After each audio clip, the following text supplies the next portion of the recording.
जी के मर्म को कोई जान ना पाया कि ये जगत के पालनहार हैं। सब मंचन से मंच एक सुंदर सा, वहां श्री गुरु विश्वामित्र जी और राम लक्ष्मण दोनों बैठे। सारे सभासद देखकर हैरान, इतना सुंदर कोई कैसे हो सकता है? कोई इतना भी सुंदर होगा हमने कभी ना सोचा। अब वहां पर सभा लग गई, बंदी जनों ने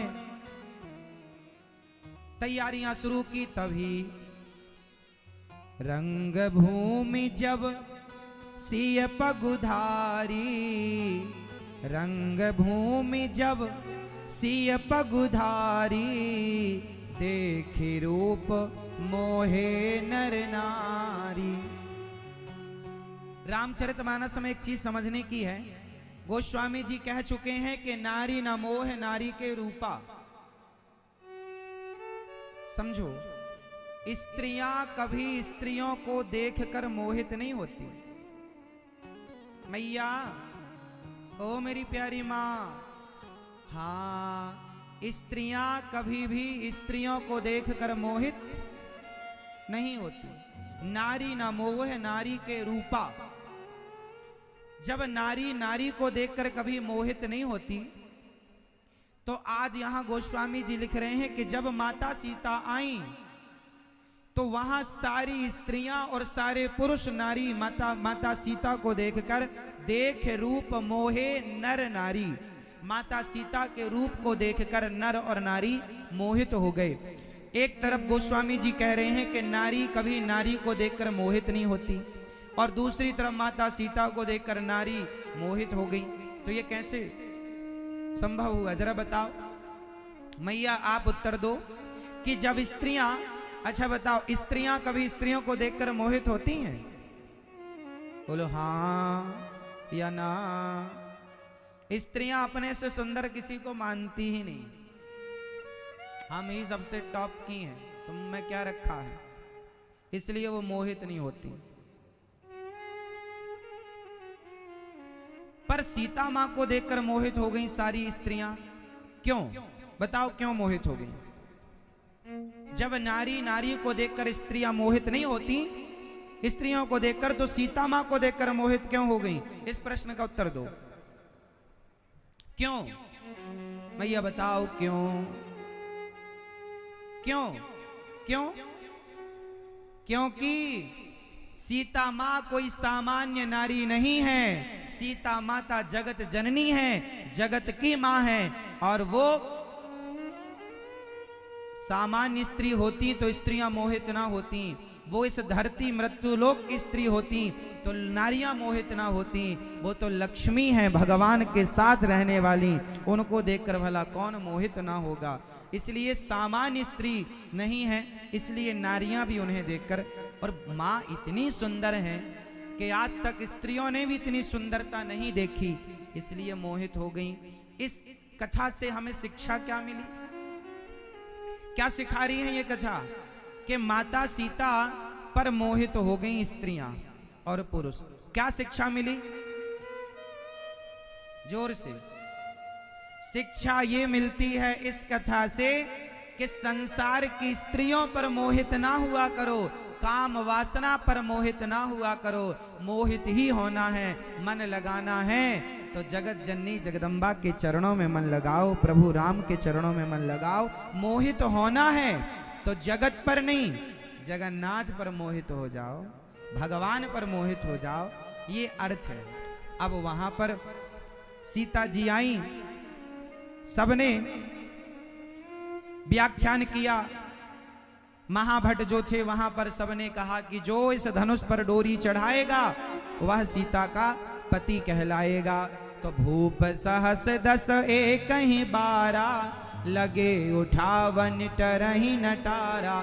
10,000 राजाओं ने एक साथ धनुष उठाया।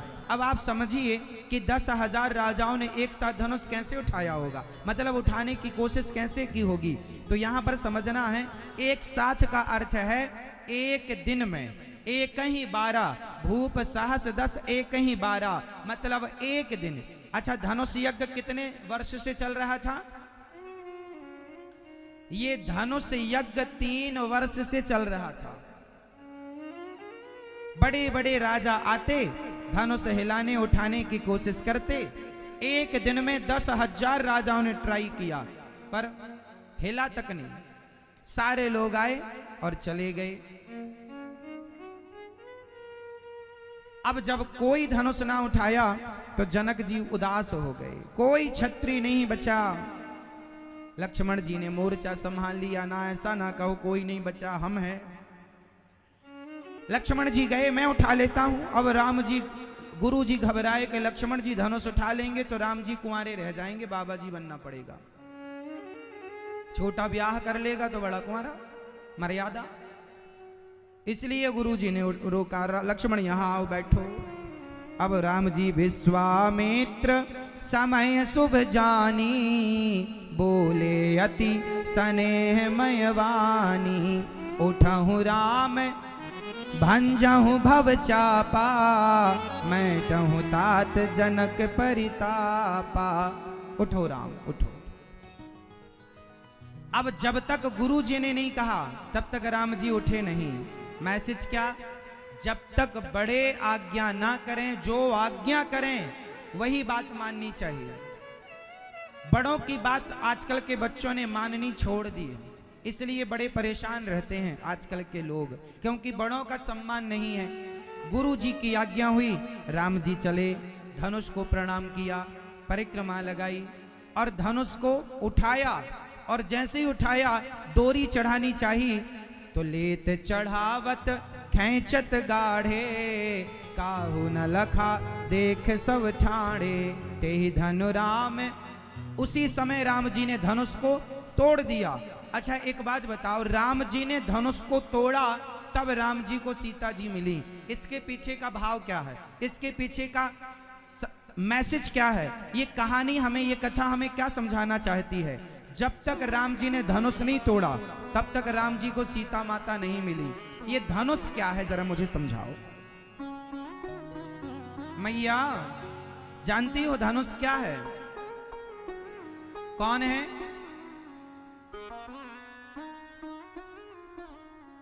राम जी हैं ज्ञान। राम जी हैं, बोलो मेरी मां। राम जी हैं, जोर से। मैया बोलती नहीं हो आप, बड़ी कंजूस हो मेरी माँ, थोड़ा बोलो। राम जी कौन है? राम जी हैं ज्ञान। और सीता जी कौन है? जोर से। भक्ति। राम जी कौन है? राम जी ज्ञान स्वरूप हैं और सीता मैया भक्ति स्वरूपा है। सीता मैया कौन? ध्यान से सुनना मेरी माँ। राम जी हैं ज्ञान और सीता जी हैं भक्ति। और राम जी ने तोड़ा धनुष, तब मिली राम जी को सीता। ये धनुष है अभिमान। धनुष मतलब अहंकार। जब तक राम जी ने धनुष नहीं तोड़ा तब तक राम जी को सीता नहीं मिली। तात्पर्य ये निकला, भाव ये है, मैसेज ये है हमारे और आपके लिए कि जब तक आप अपने जीवन के अभिमान को नहीं तोड़ेंगे तब तक आपको भक्ति की प्राप्ति। राम को भी भक्ति तब मिली जब उन्होंने अपने धनुष रूपी अभिमान को तोड़ दिया। धनुष रूपी अभिमान को तोड़ोगे तो क्या मिलेगा? भक्ति। आपको भक्ति क्यों नहीं मिलती? क्योंकि अभिमान बहुत है। मैं भी कुछ हूं, मैं ये हूं, मैं वो। जब तक व्यक्ति अपना अभिमान नहीं मिटाएगा तब तक वो भक्ति प्राप्त ही नहीं कर सकता। अच्छा एक बात और है, ज्ञान स्त्री है कि पुरुष है? उत्तर दो।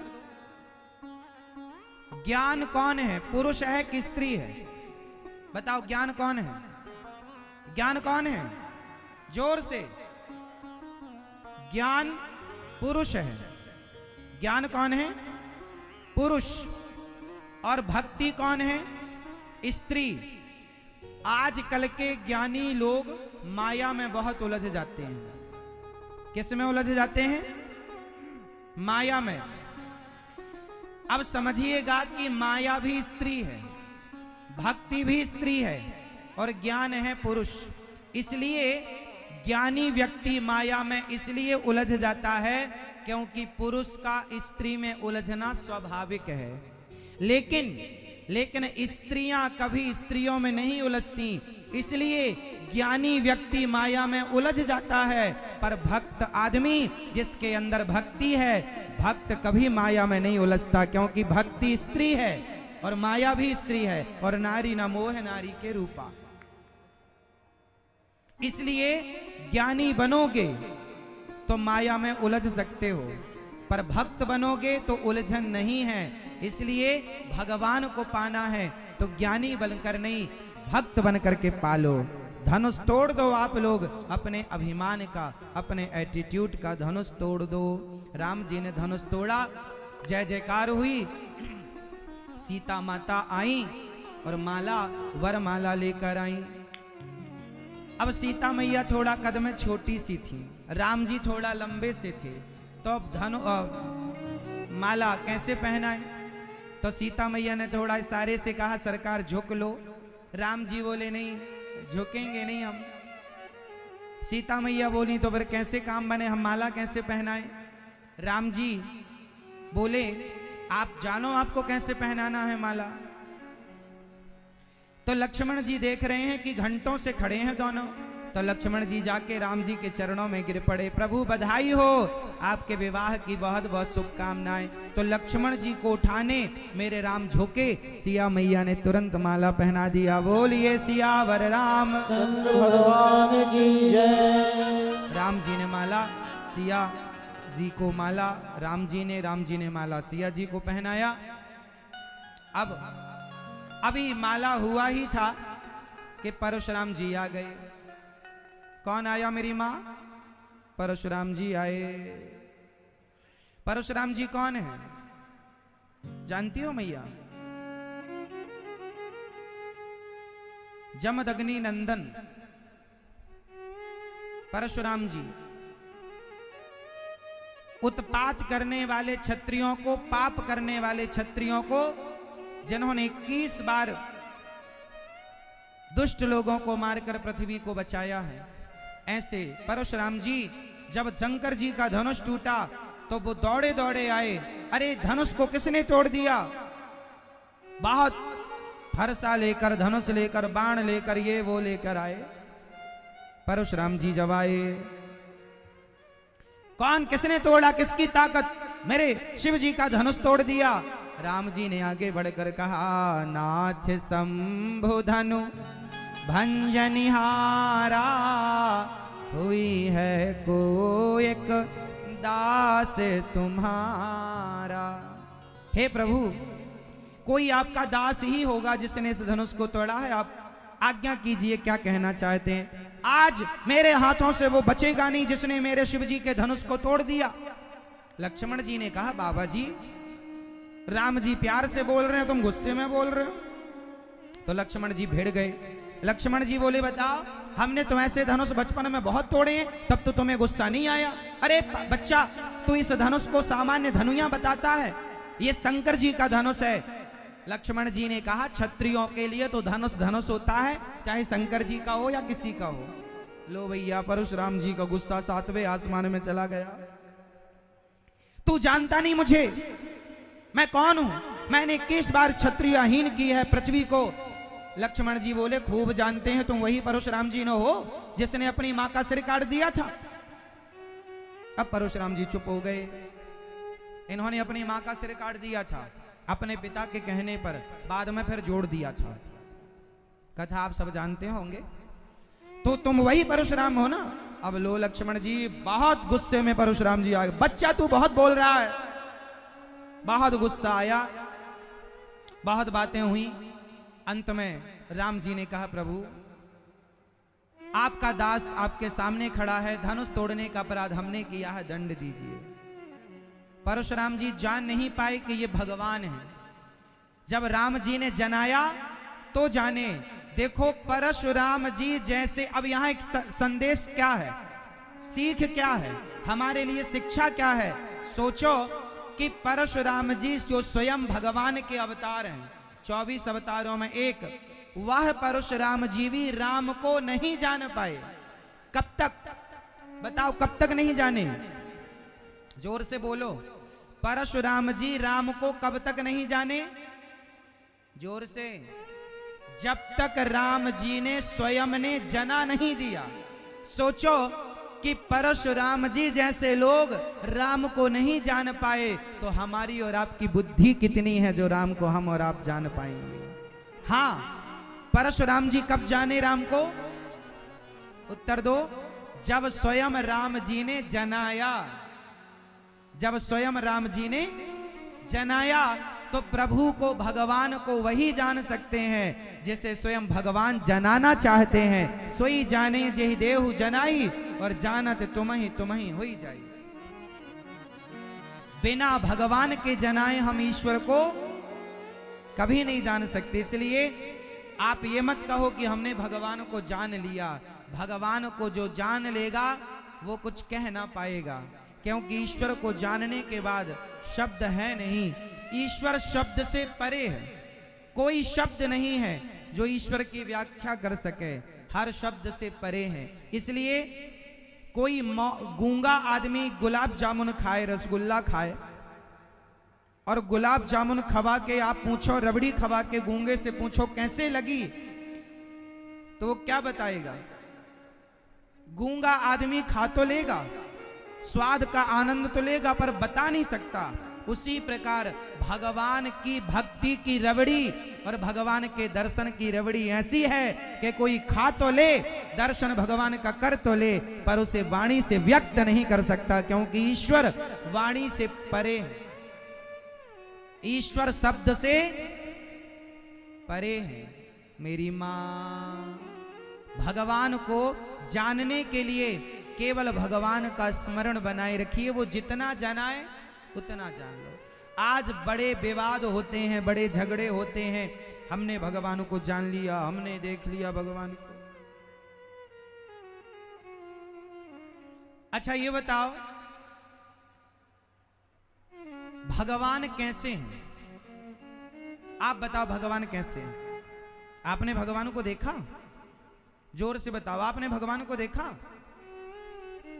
आप में से कितने लोगों ने भगवान को नहीं देखा? जिसने भगवान को नहीं देखा वो हाथ उठा लें। भगवान को किसने नहीं देखा हाथ उठाओ, और किसने देखा है वो लोग हाथ उठाएं। किसने देखा भगवान को? अच्छा, हाँ, भगवान को अभी आप लोग कह रहे हैं हमने भगवान को नहीं देखा। हमने पहले दूसरे दिन की कथा में आपको भगवान को दिखा दिया था। ये रहे भगवान, देख लो, ये बैठे देख लो। फिर भी आप लोग वही गाना गाते रहते, नहीं देखा नहीं देखा। आज हम इससे आगे की बात आपसे कहने जा रहे हैं। भगवान कैसे हैं? हिंदू कहते हैं कि भगवान ऐसे हैं, मुसलमान कहते हैं कि भगवान ऐसे हैं, सिख अलग कहते हैं भगवान ऐसे हैं, ईसाई कहते हैं भगवान ऐसे, यहूदी अलग कहते हैं, पारसी अलग। जितने धर्म हैं, जितने मजहब और पंथ हैं, उतने प्रकार की बातें भगवान को लेकर हैं। ईश्वर को लेकर मतभेद बहुत है। हिंदुओं की मान्यता अलग है, मुसलमानों की मान्यता अलग है, सिखों की मान्यता अलग है, ईसाइयों की मान्यता अलग है, पारसी यदुही की मान्यता अलग है। अब प्रश्न ये खड़ा हुआ कि किसकी मान्यता सही है? सबकी अपनी अपनी मान्यता है। कोई भगवान को भगवान कह के बुलाता है, तो कोई उसे अनेक नाम से बुलाते, कोई उसे अल्लाह कहते हैं, कोई यीशु कहते हैं, कोई गॉड कहता है। मतलब जितने लोग हैं उतनी प्रकार की बातें हैं। अब सवाल ये खड़ा हुआ कि इन सब में सच कौन कह रहा है? हिंदू जो कह रहा है वो सच है, या मुसलमान जो कह रहा है वो सच है, या ईसाई, पारसी, यहूदी जो कह रहा है वो सच है? सच कौन कह रहा है और झूठ कौन कह रहा है? आप कहो तो आज मैं आपको बता दूं कि सच कौन कहता है और झूठ कौन कहता है। किस किस को सुनना है? मैया ओ मेरी प्यारी माँ, जाने लगी मेरी माँ। सुनो मेरी माँ, प्यार से सुनना। आज हम आपको बताएंगे कि आप कितना जानते हैं और सामने वाला कितना जानता है, किसकी बात सही है, किसकी बात झूठी है, किसका कहना सच है, किसका कहना मिथ्या है। सुनो ध्यान